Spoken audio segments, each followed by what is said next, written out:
ਅਸੀਂ ਸਾਨੂੰ ਪੁੱਛ ਰਹੇ ਸੀ ਕਿ ਭਗਵੰਤ ਮਾਨ ਸਾਹਿਬ ਕਿਹੜੇ ਹਲਕੇ ਤੋਂ इलेक्शन लड़नगे। मैनू अज बताते हुए दसदे हुए बड़ी खुशी है कि पंजाब दी आन बान ते शान साडा मान आम आदमी पार्टी दे 2022 इलैक्शनस दे सीएम चेहरे भगवंत मान साहब धूरी हलके तो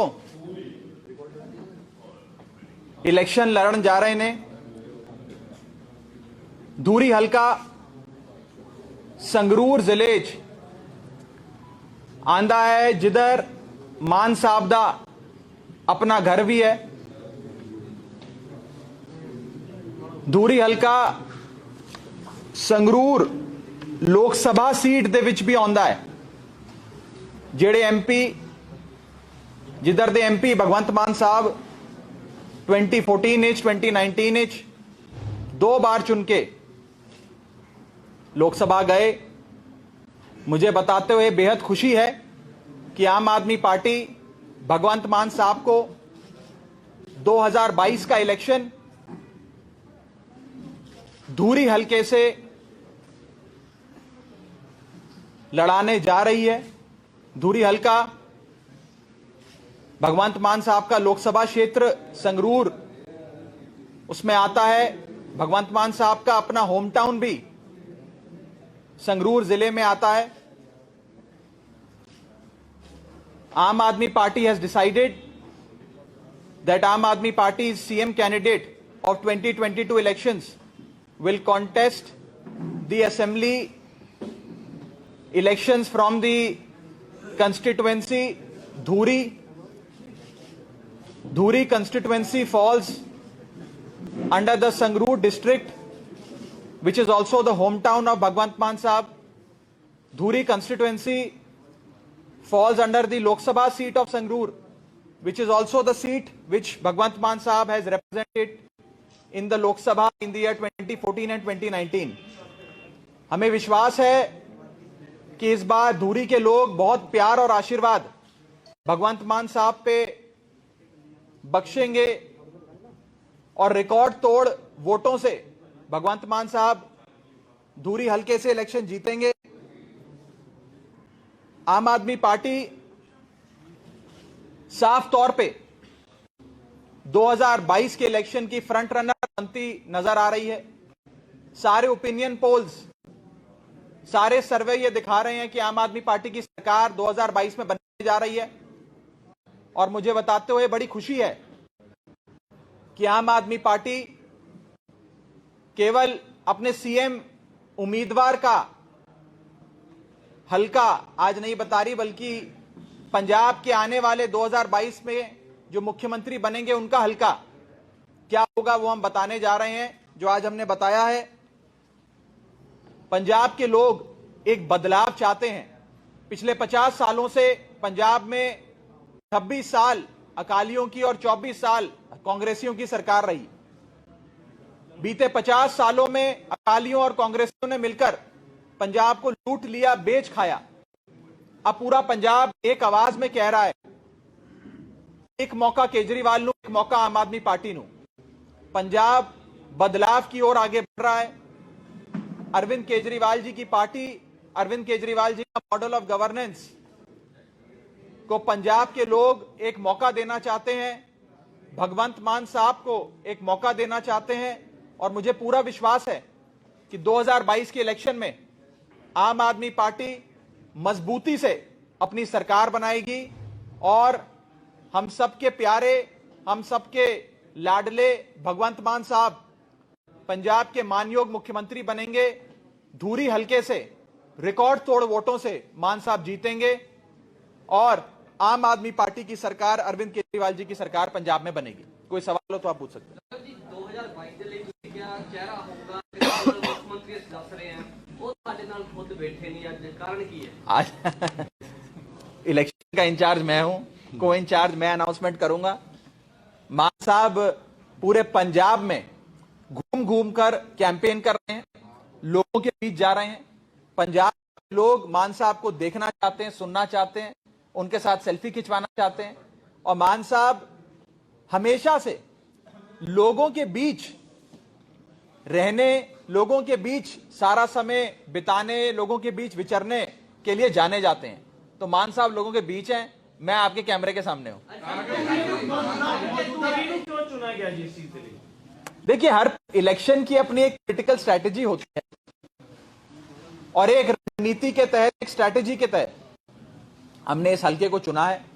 ये मान साहब का अपना हलका है, मान साहब के लोकसभा हलके में आता है। नहीं, मान साहब पूरे पंजाब में कहीं से भी लड़ेंगे तो जीतेंगे।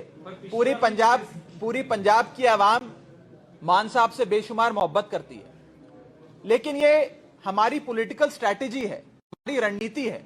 हम नहीं चाहते कि मान साहब को एक सीट पे लिमिट कर दें, उनकी सारी एनर्जी, सारे समय उनका एक सीट पे जाए। मान साहब पूरे पंजाब भर में कैंपेन करेंगे, माझे में करेंगे, द्वाबे में करेंगे, मालवे में करेंगे। तो मान साहब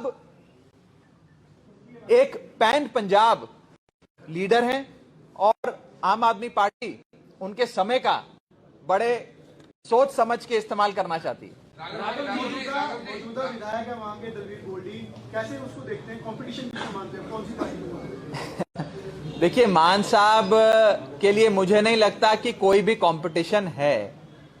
धूरी हल्का वो हल्का है जो 2014 में भी, लोकसभा में भी मान साहब जीते। जब लोकसभा में उनके सारे हलकों का अगर आप असेंबली कंस्टिट्यूएंसीज के आंकड़े उठाकर देखें तो 14 में भी जीते, 19 में भी जीते। और मान साहब आज उस शख्सियत, उस उम्मीद का नाम है जो पंजाब के 117 हलकों में से कहीं से भी लड़ते तो वो जीतते। और आज मान साहब को पंजाब के लोगों ने, खास करके धूरी के लोगों ने बड़े प्यार से और बड़े आदर सत्कार से उनसे दरख्वास्त कर कहा कि आप हमारे हलके से लड़ें। तो मान साहब ने यह फैसला लिया, पार्टी ने यह फैसला लिया कि मान साहब को मैदान में धूरी हलके से उतारा जाए। बताएं, पहले ये वाला कर लें sir. Aam Aadmi Party open to have alliance with the third front at the national level. Aam Aadmi यार, पंजाब इलेक्शन की बात हो रही है, आप कहां थर्ड फ्रंट पे पहुंच गए? We are, this is a hypothetical question. I don't have an answer to this. It's a hypothetical question.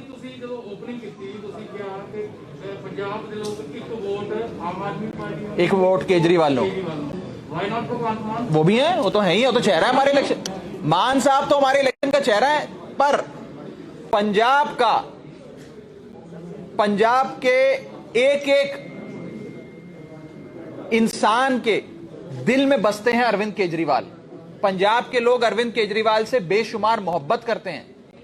आज पंजाब में अरविंद केजरीवाल और भगवंत मान की ये जो जोड़ी है, ये 1 और 1 2 नहीं, 1 और 1 11 साबित होगी।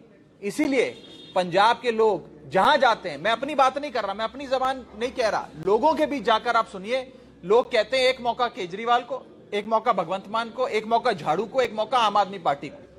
और 2015 से 2021 तक 6 साल आम आदमी पार्टी ने जो एक Kejriwal model of governance Delhi में दिखाया है, जिसके बारे में पंजाब के लोग जानते हैं, आज उस मॉडल को लोग देखना चाहते हैं, समझना चाहते हैं, परतना चाहते हैं। इसीलिए मैं कहता हूं, पंजाब के लोग कह रहे हैं एक मौका केजरीवाल को, एक मौका झाड़ू को, एक मौका आम आदमी पार्टी। चरणजीत चन्नी ਨੂੰ ਮੁੱਖ ਮੰਤਰੀ ਦੇ ਚਿਹਰਾ ਐਲਾਨ ਕੀਤਾ ਜਾਵੇ। ब्रह्म इंद्रा ने ओपन लेटर लिखा है हाई कमान। मैं क्या कह सकता हूं इसमें? मुझे लगता है कि राघव जी, ਤੁਸੀਂ ਕਹਿ ਰਹੇ ਹੋ ਕਿ ਪੰਜਾਬ ਵਿੱਚ ਕੇਜਰੀਵਾਲ ਸਾਹਿਬ ਨੂੰ ਲੋਕ ਬਹੁਤ ਪਸੰਦ ਕਰ ਰਹੇ ਨੇ, ਪਰ ਸ਼ਾਇਦ ਤੁਹਾਨੂੰ ਇਹ ਨਹੀਂ ਪਤਾ ਲੱਗ ਰਿਹਾ ਕਿ ਪ੍ਰੋਫੈਸਰ ਭੁੱਲਰ ਦੀ ਰਿਹਾਈ ਨੂੰ ਰੱਦ ਕਰਨ ਤੇ ਜਿਹੜੇ पंजाब के लोग ने बहुत दुखी ने, लोग उस पर अलग से आपसे बात करेंगे, जवाब देंगे उस पर, अभी देंगे। हाँ, मैं बता रहा हूँ 2 चीजें, मैं 2 चीजें बता रहा हूँ। फ्रंट की बात कर रहे हैं, रुक जाओ 2 मिनट तो रुक जाओ। एक तो ये मेरा मानना है, आज के समय मुझे लगता है कि 2022 के पंजाब इलेक्शन में सिर्फ एक ही पार्टी है जो अपने सीएम चेहरे, सीएम कैंडिडेट की अनाउंसमेंट करके ये इलेक्शन लड़ेगी। ना अकाली दल कर रहा है, कांग्रेस तो किसी हालत में नहीं कर सकती, आपस में लड़ाइयां चल रही हैं कांग्रेस पार्टी में। बीजेपी और कैप्टन दौड़ में ही नहीं है, वो भी नहीं कर रहे। यहां तक कि एसएसएम भी ऑफिशियल अनाउंसमेंट, औपचारिक घोषणा सीएम चेहरे की नहीं करने जा रहे। सिर्फ एक ही पार्टी है जो 2022 के इलेक्शन में अपना सीएम चेहरे का नाम ऐलान कर लड़ने जा रही है, वो है आम आदमी पार्टी। जहां तक और सवालों की बात है, नेशनल फ्रंट 24 में इलेक्शन है, आज 22 में पंजाब का इलेक्शन, पहले आम आदमी पार्टी को जीतने दीजिए, उसके बाद मैं 24 के जवाब दूंगा। मैं आज कैसे जवाब दे दूंगा 24? ਪਿਛਲੀਆਂ ਚੋਣਾਂ ਦੇ ਵਿੱਚ ਸੰਜੇ ਸਿੰਘ ਤੇ ਦੁਰਗੇਸ਼ ਪਾਠਕ ਆਏ ਸੀ ਦਿੱਲੀ ਤੋਂ, ਜਿਹੜੇ ਕੋਆਰਡੀਨੇਟ ਕਰ ਰਹੇ ਸੀ ਸਾਰੀ ਇਲੈਕਸ਼ਨ। ਇਸ ਵਾਰ ਤੁਹਾਡੀ ਜ਼ਿੰਮੇਵਾਰੀ ਲੱਗੀ, ਉਹਨਾਂ ਦੇ ਉੱਤੇ ਇਲਜ਼ਾਮ ਲੱਗੇ ਸੀ ਬੜੇ। ਪਹਿਲਾ ਸਵਾਲ ਇਹ ਆ ਕਿ ਉਹ ਇਲਜ਼ਾਮ ਸੱਚੇ ਸੀ ਕਿ ਤਾਂ ਹੀ ਇਸ ਵਾਰ ਉਹਨਾਂ ਨੂੰ ਦੁਬਾਰਾ ਨਹੀਂ ਭੇਜਿਆ ਗਿਆ ਇਲੈਕਸ਼ਨ ਕੋਆਰਡੀਨੇਟ ਕਰਨ ਲਈ? ਮੇਰਾ ਪਹਿਲਾ ਸਵਾਲ। ਦੂਜਾ ਸਵਾਲ ਆ ਕਿ ਆਸ਼ੂ ਬਾਂਗਰ ਜਿਹੜੇ ਤੁਹਾਡੇ ਕੈਂਡੀਡੇਟ ਸੀ, ਉਹਨਾਂ ਨੇ ਫਿਰ ਉਹ ਹੁਣ ਕਾਂਗਰਸ ਚਲੇ ਗਏ ਆ, ਉਹਨਾਂ ਦਾ ਦੋਸ਼ ਵੀ ਇਸੇ ਸਵਾਲ ਨਾਲ ਜੁੜਦਾ, ਉਹਨਾਂ ਨੇ ਵੀ ਉਹ ਸੇਮ ਦੋਸ਼ ਤੁਹਾਡੇ ਤੇ ਲਾਇਆ कि ਤੁਸੀਂ थोप रहे हो गलत। अब देखो मेरी बात, मैंने उनकी प्रेस कॉन्फ्रेंस देखी। वो उस प्रेस कॉन्फ्रेंस में कह रहे थे कि मैं पार्टी इसलिए छोड़ रहा हूं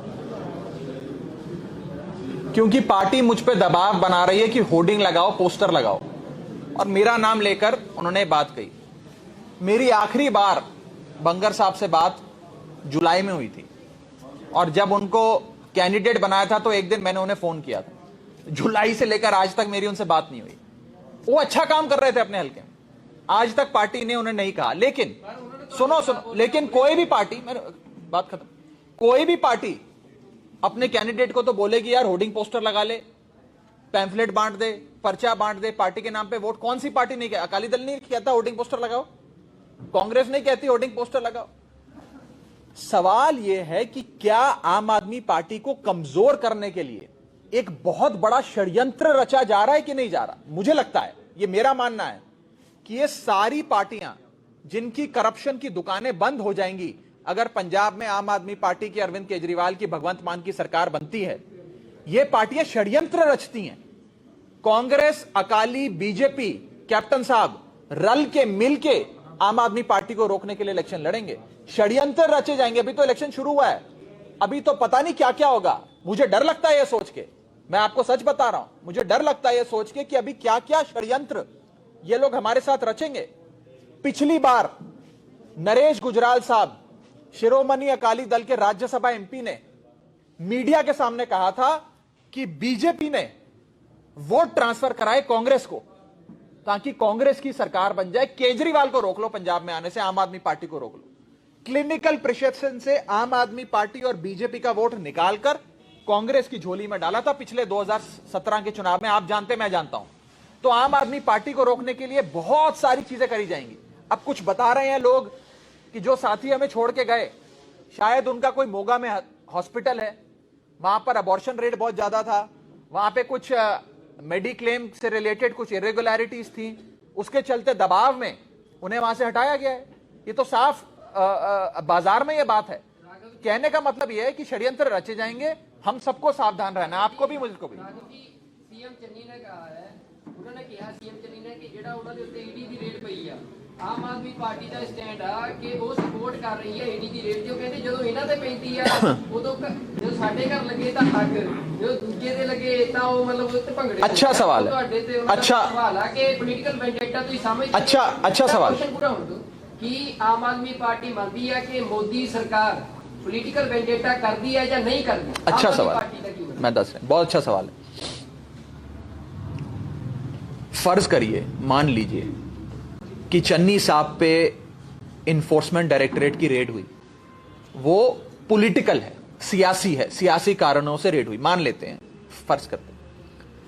और अरविंद केजरीवाल जी पर भी जब रेड हुई थी उनके दफ्तर में, उनके घर पे, वो भी सियासी कारणों से हुई, पॉलिटिकल रेड थी। ये दोनों रेडें, केजरीवाल साहब की भी रेड पॉलिटिकल थी, चन्नी साहब पर जो रेड हुई ये भी पॉलिटिकल है, दोनों मोदी ने करवाई। ठीक है, यहां तक तो चन्नी साहब भी मान रहे, मैं भी मान रहा हूं। केजरीवाल साहब के घर पे रेड होती है तो 10 मफलर मिलते हैं, उससे ज्यादा कुछ नहीं मिलता।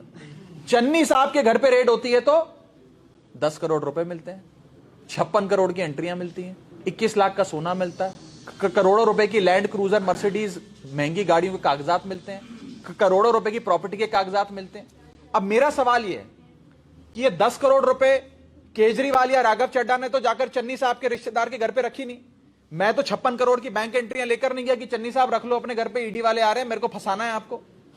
तो ये कहां से आया? और कहा जाता है, बताया जा रहा है, आप सब में से ही बहुत लोगों ने मुझे बताया कि आज से 4 महीने पहले तक चन्नी साहब के भतीजे के पास यह दौलत नहीं थी। सिर्फ 111 दिन जब चन्नी साहब सीएम रहे, एक भतीजे के पास अगर 10 करोड़ और 56 करोड़ की एंट्रियां आ गई, तो सोचो बाकी भतीजों और रिश्तेदारों के पास क्या क्या आया होगा, और सोचो कि चन्नी साहब के पास क्या क्या आया होगा, और सोचो कि 111 दिन की बजाय अगर चन्नी साहब 5 साल मुख्यमंत्री रह जाते तो क्या क्या कमा लेते, कितना लूट लेते पंजाब को। चन्नी साहब ने बादलों को और कैप्टन साहब को सबको पीछे छोड़ दिया, बड़ी लंबी लकीर खींची, कमाल कर दिया है, इतना पैसा कमाया। उसका जवाब अलग से अभी देंगे, अभी थोड़ी देर में। 130 करोड़ रुपए करतार सिंह जी को मिले, जेडे गिलास को कहां मिला? कोई नहीं मिला ना, कुछ नहीं मिला, नहीं मिला। ये कहां मिला? आप पंचनामा दिखाओ। सीधे तौर पे कांग्रेस फोटो दिखा रही है, कोई ऐसे दिखा रही है, कोई फर्जी कुछ भी चला देती है कांग्रेस। कहां मिला, क्या मिला? कुछ भी चला रहे हैं। और मैं साफ आपको बता दूं, कांग्रेस पार्टी आज एक्सपोज हो गई है। चन्नी साहब कहते थे मैं आम आदमी हूं, गरीब घर से आता हूं, ये लोग मुझ पे हमले करते हैं क्योंकि मैं गरीब हूं। आज चन्नी साहब की गरीबी पंजाब के लोगों के सामने आ गई। 10 करोड़ रुपए, 56 करोड़ की बैंक एंट्रियां, 21 लाख का सोना, करोड़ों रुपए की गाड़ियां, प्रॉपर्टीज, फार्म हाउसेस के कागजात पकड़े जा रहे हैं, और चन्नी साहब कहते हैं मैं गरीब आदमी हूं। परमात्मा ऐसा गरीब सबको बनाए, फिर आप भी ऐसे गरीब बनो, हम भी ऐसे गरीब बने। राघव जी आ फोटो दिखाई उन्होंने 130 करोड़ रुपए ਤੁਹਾਡੇ करतार सिंह एमएलए ਦੇ ਘਰੋਂ ਮਿਲਿਆ। ये सब फेक है, कंप्लीट फेक है। आप आईटी सोर्सेज में चेक करिए, रेड हुई थी, को मिला कुछ नहीं। ਰਾਘਵ ਜੀ ਇੱਕ ਦੱਸੋ, ਤੁਸੀਂ ਹੁਣੇ ਇੱਕ ਗੱਲ ਕਹੀ ਹੈ ਕਿ ਪਿਛਲੀ ਵਾਰ ਸ਼ਡਿਅੰਤਰ ਕਰਕੇ ਭਾਰਤੀ ਜਨਤਾ ਪਾਰਟੀ ਨੇ ਵੋਟ ਟ੍ਰਾਂਸਫਰ ਕਰਤੀ ਤੇ ਕਾਂਗਰਸ ਨੂੰ ਜਿਤਾਤਾ। ਤੁਸੀਂ ਕਹਿ ਰਹੇ ਹੋ ਕਿ ਐਤਕੀ ਵੀ ਸ਼ਡਿਅੰਤਰ ਚੱਲ ਰਹੇ ਨੇ, ਫਿਰ ਇਹ ਸ਼ਡਿਅੰਤਰ ਤੋਂ ਤੁਸੀਂ ਬਚੋਗੇ ਕਿਵੇਂ? हम अपनी पूरी कोशिश करेंगे ईमानदारी से, आप कह रहे हो ना अब सरकार आ रही है आपकी, पूरी कोशिश करेंगे ईमानदारी से। और मेरा यह विश्वास है कि पंजाब के लोग इस बार आगाह हैं, अवेयर हैं, समझ गए हैं कि पिछली बार षड्यंत्र में सिर्फ आम आदमी पार्टी नहीं फंसी थी, इस चक्रव्यूह में पंजाब के लोग भी फंसे थे। इस बार पंजाब के लोग भी समझ गए हैं, जानते हैं कि ये लोग हमें रोकने के लिए किसी भी हद तक जाएंगे। लोग इस बार आम आदमी पार्टी की, अपनी और पंजाब की रक्षा करेंगे, सुरक्षा करेंगे। ਜਿਹੜੇ ਮੈਡਮ ਰਵਿੰਦਰ ਰੂਬੀ ਆ, ਉਹਨਾਂ ਨੇ ਸਭ ਤੋਂ ਪਹਿਲਾਂ ਝੰਡਾ ਚੱਕਿਆ ਸੀ ਭਗਵੰਤ ਮਾਨ ਨੂੰ ਸੀਐਮ ਦਾ ਚਿਹਰਾ ਅਨਾਉਂਸ ਕਰੋ, ਤਾਂ ਉਹ ਪਾਰਟੀ ਛੱਡ ਗਏ। ਕੀ ਹੁਣ ਤੁਸੀਂ ਸੀਐਮ ਦਾ ਉਹਨਾਂ ਨੂੰ ਚਿਹਰਾ ਅਨਾਉਂਸ ਕਰ ਦਿੱਤਾ, ਕੀ ਹੁਣ ਤੁਸੀਂ ਉਹੇ ਜਿਹੇ ਲੋਕਾਂ ਨੂੰ ਵਾਪਸ ਲਿਆਉਣ ਦੀ ਕੋਸ਼ਿਸ਼ ਕਰੋਗੇ? भाई साहब, आप भी जानते हैं, मैं भी जानता हूं कि वो पार्टी इसलिए छोड़ के गई थी क्योंकि पार्टी ने उनकी टिकट काट दी थी। अब छोड़ते जब कोई व्यक्ति जाता है, तब उस समय कोई भी रीजन उनके मन में आता है, वो मीडिया पे बोल देते हैं। मान साहब को अनाउंस पार्टी कब करेगी, कैसे करेगी, किस जगह करेगी, क्या तरीका अपनाएगी, ये तो हमारी पार्टी का अपना एक स्ट्रेटजी, हमारा अधिकार है, हमारा हक है, हमारा राइट है, तो हमने किया।